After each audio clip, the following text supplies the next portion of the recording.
जो आटा 160 रुपया किलो मक्का का खरीद रहे हैं और गांव में 8 रुपया किलो बिक रही है, आंदोलन नहीं का तो है। बच्चे देखेंगे आंदोलन कैसे हो रहा है, जब तो ये सीखेंगे। मोदी जी से भरोसा उठ गया। मोदी जी 7 साल से लगातार झूठ बोल रहे हैं कि मोदी जी ने गलत लॉ बनाया है, वो किसान की बात मान ले और फटाफट से अच्छी बात करे और किसान के फार्म दे दे।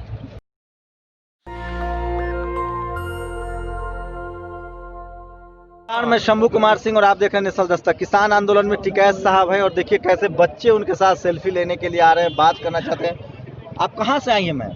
हम लोग यहीं वसुंधरा गाजियाबाद से हैं, लेकिन हम मूल रूप से शामली के रहने वाले हैं और हमारी पृष्ठभूमि भी किसान ही है। मैं वैसे एक अधिवक्ता हूँ दिल्ली हाई कोर्ट, लेकिन ये जो सब कुछ मैंने देखा तो मुझे लगा कि जाना बहुत ज़रूरी है, क्योंकि ये जो भी सब कुछ मोदी जी ने किया है ये एक लोकतांत्रिक व्यवस्था के अंतर्गत बिल्कुल भी नहीं आता है। ये एक उन्होंने दोबारा से एक उदाहरण प्रस्तुत किया है कि कैसे मोदी जी लोकतंत्र की हत्या करने में। मैं ज्यादा ठीक है साहब, अब तो आपको लोग को बच्चों का समर्थन नहीं, बच्चों का आ गए, ये गांव से ही तो बच्चे आए सारे। इनका जो पृष्ठभूमि है गांव में, किसान पृष्ठभूमि के ही बच्चे हैं। तो ये आटा समर्थन की उम्मीद थी आप लोगों के लोग अपने आगे जिनकी उम्मीद थी। आंदोलन इन्हीं का तो आंदोलन है। अब 1 महीने बाद में यही तो आएंगे। जो आटा 160 रुपया किलो मक्का का खरीद रहे हैं और गांव में 8 रुपया किलो बिक रही है, आंदोलन इन्हीं का तो है। हाँ। तो बताइए साहब, आप पिता हैं इनके? इन बच्चों के पिता हैं हम। आप बेटी को भी लेके आए हैं? हाँ, बेटी को भी लेके। हमारे यहाँ एक धारणा है कि बच्चों को इस सबसे दूर रखिए। आपको डर नहीं लगता है बच्चों को इस सबसे दूर रखना चाहिए? बच्चे कब तक दूर रहेंगे इन चीज से? बच्चे देखेंगे आंदोलन कैसे हो रहा है, जब तो ये सीखेंगे। ये तो अधिकार तो मोदी जी पर भरोसा नहीं रहा? मोदी जी से भरोसा उठ गया। काहे? मोदी जी 7 साल से लगातार झूठ बोल रहे हैं। एक झूठ बताइए, हमको तो ऐसा नहीं लगता है। सबसे पहले तो 15 लाख। हाँ, 15 लाख एक कहा आपने, एक बता दिया। अरे वो तो जुमला था, वो तो खैर हो जाता है। तो वो तो उसके मुंह से लगातार जुमले ही जुमले निकल रहे। आपका क्या नाम है? बच्चों के साथ लोग परिवार के साथ सॉलिडारिटी दिखा। ठीक है साहब, जन आंदोलन में तब्दील कर दिया। आज एक बड़े पत्रकार ने ट्वीट किया है कि मोदी जी के जान मारने के खिलाफ कॉन्स्पिरेसी हो रही है किसान आंदोलन। नहीं, क्यों? अरे वे तो 22 में राष्ट्रपति बन जाएंगे, अपना आराम करेंगे। फिर उन्होंने पढ़ ली, एक नए लुक के राष्ट्रपति हमारे उसमें रहेंगे, बढ़िया पार जाकर। आप लुक से प्रभावित है कि नहीं? प्रधानमंत्री जो गेटअप चेंज करता है, अच्छा है, बढ़िया का पत्रकार बोलिए आपको कि हमारा प्रधानमंत्री स्टाइलिश दिखना चाहिए। नहीं दिखना चाहिए, लेकिन वे भी उन्हें उल्टे कपड़े पर आते कभी कभी। जो सलाहकार है वे ठीक नहीं है। जो कपड़े का डिजाइनिंग वाला है वो भी उन्हें एक दिन उल्टी चादर उड़ा रखी थी। अब वो ज्ञान कौन दे उनको? तो देखिए, किसान आंदोलन का एक बेहद मार्मिक तस्वीरें दिखा रहा हूं। अपने मासूम बच्चों के साथ सर्द की रात में लोग किसानों के साथ आ रहे हैं। मैं फिर कह रहा हूं, मसला किसानों का नहीं है साहब, मसला रोटी का है, मसला पेट का है। और लोग अपने घरों से निकल रहे हैं। मैडम वकील हैं, आप क्या करते हैं साहब? हम भी वकील हैं। तो आप लोग को तो बहकाया भी नहीं जा सकता, आप लोग तो पढ़े लिखे। हम इसीलिए बहकावे में आने के ही नहीं लोग कह रहे हैं कि किसान बहकाए हुए हैं। हमारे किसान भाई अब बहकावे में बिल्कुल नहीं आएंगे। राहुल गांधी से मुलाकात हुई कि नहीं? नहीं, राहुल गांधी से मिलने का क्या मतलब है हमारा? तो देखिए, सरकार कह रही है कि किसान बहकाए हुए हैं, किसान कह रहे हैं कि हम मोदी बेकार। किसके खिलाफ? किसानों को मोदी बेकार। चलिए, तो ये देखिए, ये पूरा परिवार जो है वो किसान आंदोलन में शामिल हो रहा है और ये मार्मिक तस्वीरें दिखा रहा हूँ। ठीक है साहब को जाना? ठीक है सर, थैंक यू हमसे बात करने के लिए। तो ये पूरा परिवार जो है वो किसान आंदोलन में शामिल हो रहा है और ऐसे हजारों सैकड़ों परिवार है जो अपने घरों में तो बैठे हैं लेकिन किसान आंदोलन को समर्थन कर रहे हैं। जरूरी है, सड़क पर आना जरूरी है। जब तक ज्यादा से ज्यादा भीड़ यहाँ पे नहीं आएगी ये सरकार नहीं हिलेगी।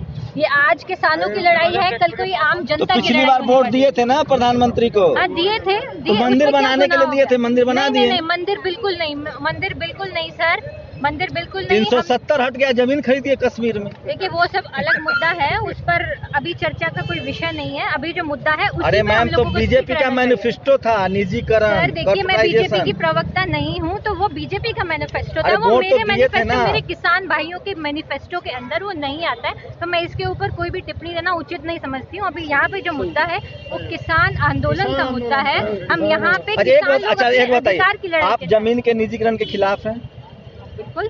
रेल के निजीकरण के पक्ष में हैं? नहीं, बिल्कुल नहीं। Petrol, BPCL, HPCL, air India सब बेचा जा रहा है, उसके पक्ष में कि खिलाफ है? कैसे पक्ष में हो सकते हैं सर? कैसे पक्ष में हो सकते हैं? तो सरकार ने तो जितना बता ज्यादा- दिया था कि हम जितना सुधार कर- ज्यादा सरकार का हस्तक्षेप इस सब चीजों में रहेगा, उतना ही ज्यादा गरीब आम जनता के लिए ये देश रहने के लिए अनुरूप होगा। ज्यादा आप समझ रहे हैं मैं क्या कहना चाह रही हूँ? मैं ये अच्छा, कहना बताइए, चाह रही हूँ कि निजीकरण हो गया अगर जमीन का तो क्या नुकसान हो जाएगा? वो तो प्रधानमंत्री कह रहे हैं कि सब डबल कुछ आमदनी प्राइवेट होगी। के हाथों में चला जाएगा। जैसे जैसे चीजें प्राइवेट के हाथों में जाती हैं उसी तरीके से सरकार का कंट्रोल कम हो जाता है, चीजें महंगी हो जाएंगी और आजकल आम आदमी की पॉकेट में पैसा नहीं है। अब लेकिन जो नया सुनिए ना, जो नया युवा है वो सब कह रहे हैं, जो नया युवा है ना मैम, वो कह रहा है कि मोदी जी कर रहे हैं तो अच्छे कर रहे हैं। सर ये क्या लॉजिक हो गया कि मोदी जी जो कह रहे हैं अच्छा कर रहे हैं? मैं आपको ये बात, अगर कोई गलत करता है तो वो गलत है। अगर अपने घर का बड़ा भी कोई गलत करता है तो आपके अंदर क्या हिम्मत होनी चाहिए कि उस गलत के खिलाफ आवाज उठाने की। अगर वो सही करते तो हमने 2014 में मोदी जी को वोट दिया है, 19 में मोदी जी को वोट किया है, लेकिन ये क्या, ये तो कोई बात नहीं हो गई ना कि मोदी जी ने कहा तो सब कुछ अच्छा हो गया। तो ये बिल्कुल रेल का भी निजीकरण हो रहा है, स्वीकार एयर इंडिया का भी निजीकरण हो रहा है, बीपीसीएल का निजीकरण हो रहा है, 19 कंपनियों का निजीकरण होने वाला है। तब तो आप लोग को दिक्कत नहीं है। एक जमीन का निजीकरण हो गया तो दिक्कत है, वो भी मोदी जी कह रहे हैं कि डबल आमदनी हो जाएगी। कैसे आमदनी डबल कैसे हो जाएगी? आपको यहाँ पे, आप भी शंभू जी, मैं आपका चैनल देखती हूँ, आप बहुत अच्छा कवर कर रहे हैं। अब मैं अनभिज्ञ नहीं हूँ आपके चेहरे से, इसीलिए हमने आपको देखा तो हम आए कि यहाँ पे जरूर जाएंगे। और ये मेरी छोटी सी डॉटर जो है, हमने उसको बताया, वो भी कुछ कहना चाहती है। आप अच्छा, बात करें बोलिए तो बाबू, क्या बोलना है? मेरे पापा भी किसान मेरे पापा भी किसान है। आप ओ, उससे सवाल और पूछिए। आपको क्या करना है? आप क्यों आए हैं यहाँ पे? क्यों आए हैं? क्योंकि मोदी जी ने गलत लॉ बनाया है, वो किसान की बात मान ले और फटाफट से अच्छी बात करे और किसान के फार्म दे दे। देखिए, अभी मैंने सिंगू बॉर्डर पर बच्चों की इंटरव्यू किया था, लोगों ने कहा मैं सिखा पढ़ा के लाया, मैं जानता भी नहीं हूँ भाई। अब बताइए, ये छोटी सी बेबी है, इनके पापा मम्मी है। मैं इस कह रहा हूँ, ये आंदोलन जो है ये जन आंदोलन बनता जा रहा है। लोग अपने परिवार के साथ सर्द रातों में पहुँच रहे हैं। सरकार को समझना पड़ेगा, जनता से ही सरकार बनती है। सरकार के लिए बहुत मुश्किल खड़ी हो रही है, जनता उनके खिलाफ हो रहे हैं। लोग अपने परिवारों के साथ आंदोलन में शामिल हो रहे हैं। सरकार के लिए अभी भी मौका है कि वो समझे, फिर से रिसर्च करे। मुझे ये तो नहीं पता कि इस आंदोलन का क्या होगा, लेकिन मुझे इतना पता है कि जाति और धर्म में बटा ये देश किसान आंदोलन में एकजुट होता दिख रहा है। आप लोग की क्या प्रतिक्रिया, अपनी प्रतिक्रिया जरूर दीजिए। शुक्रिया। नेशनल दस्तक की आपसे गुजारिश है कि अगर इसको बचाना चाहते हैं तो नेशनल दस्तक को सब्सक्राइब करने के लिए रेड कलर के सब्सक्राइब बटन को दबाएं, फिर बेल आइकन की घंटी दबाएं। नेशनल दस्तक को बचाने के लिए बहुत जरूरी है कि हर खबर को शेयर करें, लाइक करें, कमेंट जरूर करें।